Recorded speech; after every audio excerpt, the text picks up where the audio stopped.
happening.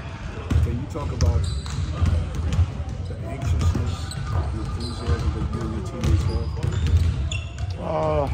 Or is it cool, calm, and collected like always? I mean, it's back to business. Obviously, you know, we're looking forward to the start of the season, how we continue to build throughout the season. I mean, obviously tonight's game, you know, is we'll see where we are, you know, today of the practices that we've had, of the preseason we've had, and how we can continue to get better as the season goes on and on. So, you know, it's good to get some footage today as we get out there and play a very good team. Griffey Jr. said you could have Okay, yeah. I know at one point you had your sneakers kind of designed like sneakers that you were a fan of it growing up.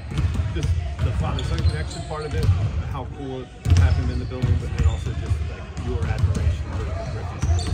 Well, I've been a big time. I was a fan of King Griffey Jr. and then became a friend of King Griffey Jr. You know, throughout my professional career, and you know, just understanding the history of sports, to be able to see what they was able to do when Griffey Jr. went to Cincinnati, and them, you know, being together, and then also when he was younger in Seattle, them being on the field, I always, you know, kind of reminded of that one play when it was a pop field in center field, and Griffey Jr. just snuck in and took it from his dad, and I was like, pretty cool. That was a pretty cool moment. It was a pretty fun moment. So, you know, to be here today and to know that, you know, those guys will be in attendance tonight. You know, while me and Bronny is, you know, on the same team.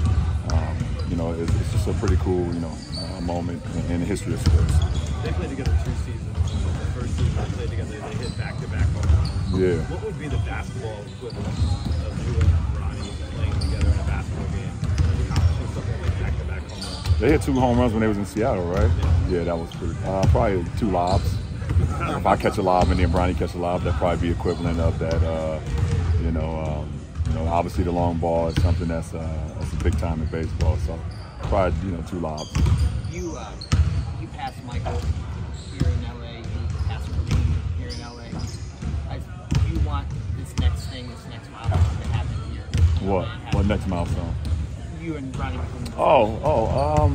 You know, I mean, whenever it happens, it will happen. You know, if it's tonight or if it's, you know, down the line, whenever it happens, it will happen. And you know, but you know, it's been a treat, and just, you know, from the preseason, the practices, and every day, to, you know, not plane rides and bus rides, just being, you know, with him and, you know, showing him the ropes along with his teammates and coaches. You know, just bringing him up to speed of what, you know, what the professional life is all about and how to prepare every day as a professional. So, you know, that's super duper cool. There's the stuff you get to do with him, but I'm curious as a dad, what's it been like to watch him?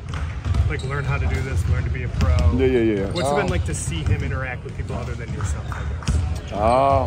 Well, I'm not like up underneath him, you know, every single day, you know, seeing what he's doing, who he's talking to, but, you know, he's his own man, and you know, just to see him continue to grow, you know, it's been a treat to be able to see. I missed so many days, you know, while I was playing and they were in grade school and middle school and high school. I missed a lot of days, so to be able to kind of recoup some of those days now with us being together, working together, I mean, it's pretty cool. But also as a dad, it's just natural. You're going to be thinking about and concerned about his growth and development.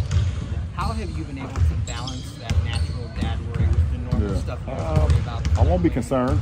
I won't be concerned about his growth because I know how hard he works and I know where he's cut from. So I won't be concerned about his growth. You know, as he continues to grow, it's his own pace. He runs his own race, so I'm not concerned about that. You know, I just want him. It's no concern. It's just about him being happy and wherever he wants to do and how he wants to perform, and you know. But more importantly, is how he continues to be off the field. How he continues to interact as a model citizen, as a young man, as a person that has a lot of people that like looks up to him. You know, in his age demographic and things of that nature. So, you know, the basketball stuff will take care of itself. I'm not concerned about that. One of the things I asked him yesterday was, you know, this is obviously going to be a cool moment for the two of you guys, but considering just his, like, let's take you out of it for a second. I mean, like, right. You know, this was his dream too, and that dream took a real scary turn. Yeah. Not that long ago. Right. How proud are you of just like that part of this for him, what he's had to overcome, and how emotional will that be for you in Savannah, and to see him tonight, knowing how scary the, you know.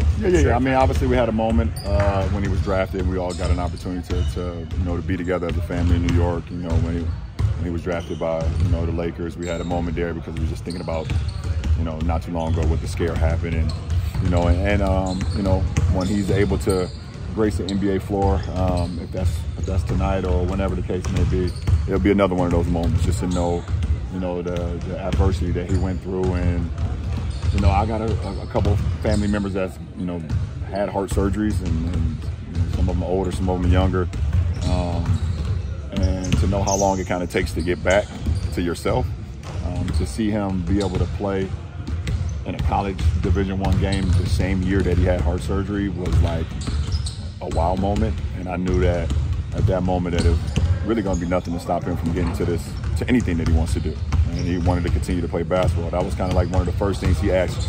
You know, he asked the doctors, you know, after his heart surgery, like, when can I play again? Like, when can I play again? Not like how long it's going to take for my heart to heal, or not how long I was in surgery, or none of those. He asked, when can I play again? You know, and obviously it was like a lot in of things. recovery, he asked that?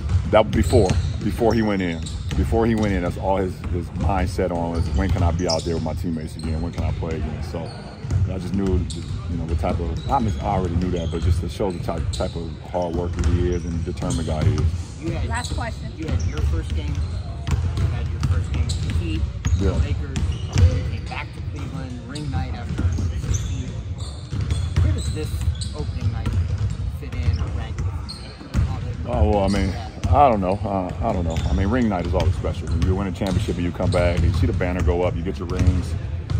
It is always special. It's kind of a shit show, obviously, you know, beforehand.